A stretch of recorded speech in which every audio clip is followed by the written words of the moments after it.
Welcome to the Rising Tides pattern. You'll have in your packet patterns as well as Angelina fibers. First thing you want to do is to cut out all of the jellyfish pieces, and you will be loosely following the suggested lines of quilting that you see on the patterns here. It is important to remember that these are just a suggestion and it's not important to be specific. It really isn't possible to mark Angelina fibers. So you'll be just sort of making up your quilting as you go along. Once your pieces are connected, you can kind of explore how the angles fit together and give your jellyfish a little personality by changing the angle of the lower dangling arm. To use your Angelina fiber, loosely scatter some fibers on your piece of parchment paper on your ironing board. The first piece you're going to do is the most see-through component of the rear hood of the jellyfish. You want this to be a relatively light layer of Angelina fibers because we want to be able to have the illusion that we can actually see through this layer. Cover over your pile of Angelina fibers with another piece of parchment paper and lightly iron on a low or medium setting. The fibers will immediately stick together and become a usable piece of fiber art.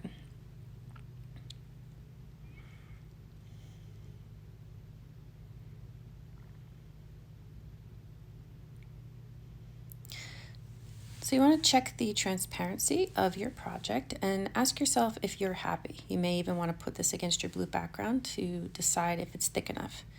If it's not thick enough, you can simply pile a few more fibers right on top of your existing iron piece and iron on some additional fibers to make it thicker.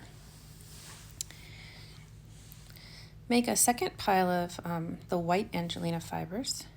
This time going for a denser pile of fibers because we are going to next make the top hood of the jellyfish.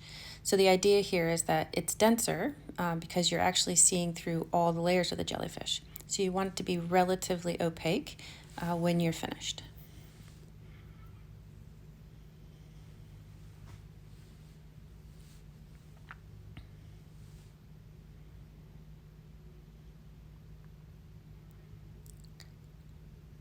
Take a look at the density, compare the two, and make sure that you can see a discernible difference between them. You do want to have a thicker density. So go ahead and sprinkle additional fibers on top. This is a really fun time, though, that you could actually trap other types of fibers like pieces of thread or scraps of fabric in between the layers, and they actually will fuse together. So you can create more than just a white jellyfish hood here. You can actually add quite a bit of creativity using fiber scraps simply by trapping them between the layers of the Angelina.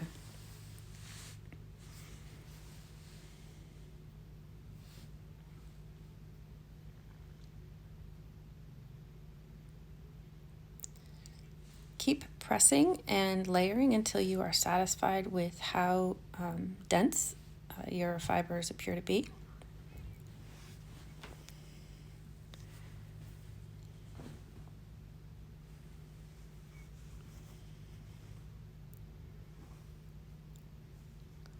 And compare your two perspective layers together to make sure that you're satisfied with both how big they are and how dense they are.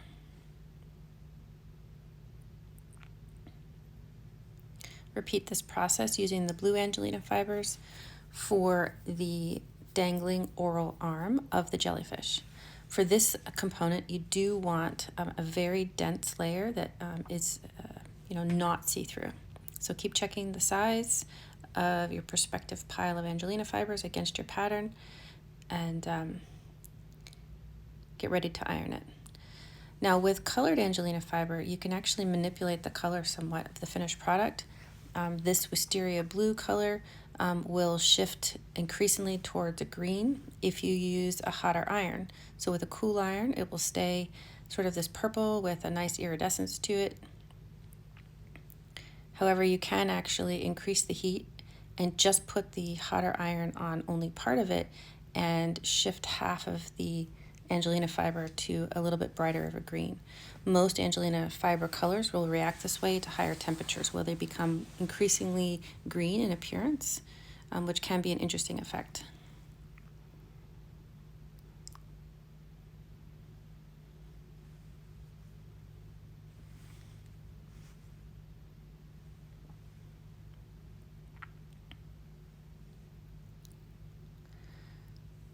Keep repeating this process for all the parts of your jellyfish wall hanging. The smaller jellyfish in my design has the opposite colorway, and you can choose to copy that, or use the white and blue, same as the large jellyfish. It's totally up to you.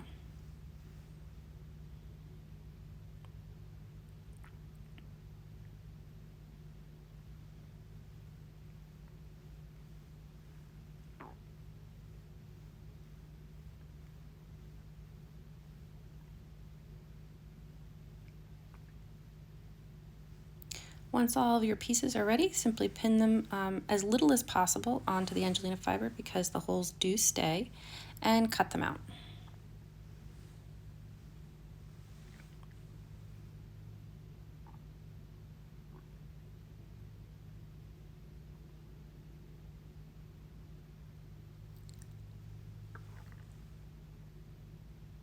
You can see there that the holes don't go away, so if you can do it simply by holding it in place or using just a one pin, it would be better for the finished product. So cut out all your pieces. You will find that with the more see-through version that there might even be some openings or some holes, and that's okay because that will all be held down with quilting.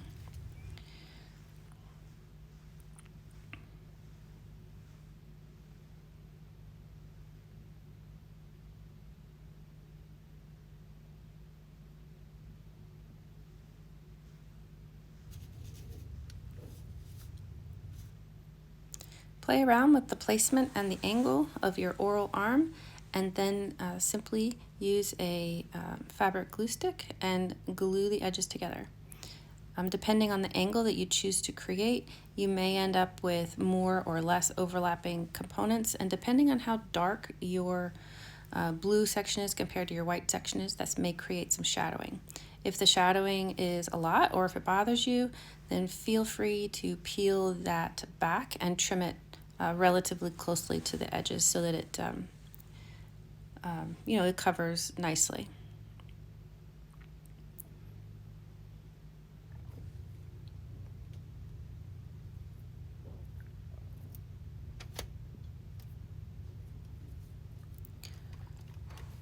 Do the same for the small jellyfish, and play with the angles of the hood compared to the oral arm.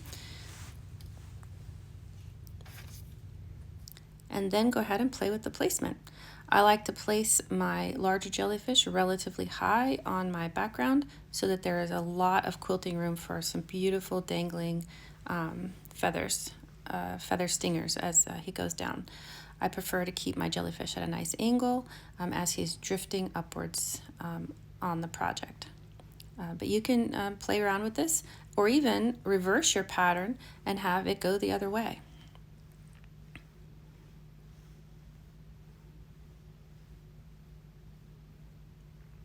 Simply lightly glue the edges of the Angelina right onto your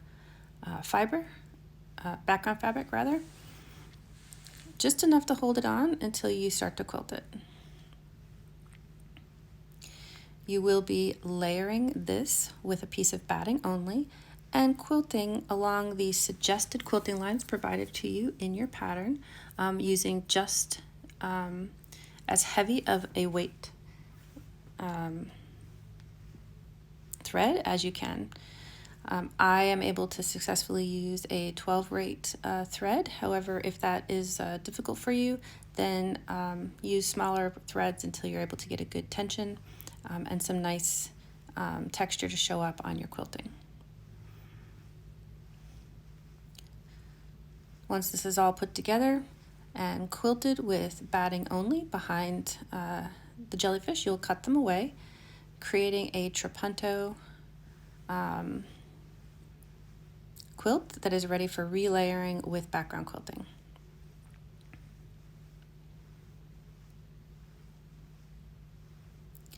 You'll notice that the background quilting does not include the farthest back hood of the jellyfish. It's important to leave that loose. We want to have only the top hood and the oral arms quilted. In that way they will look the most puffy.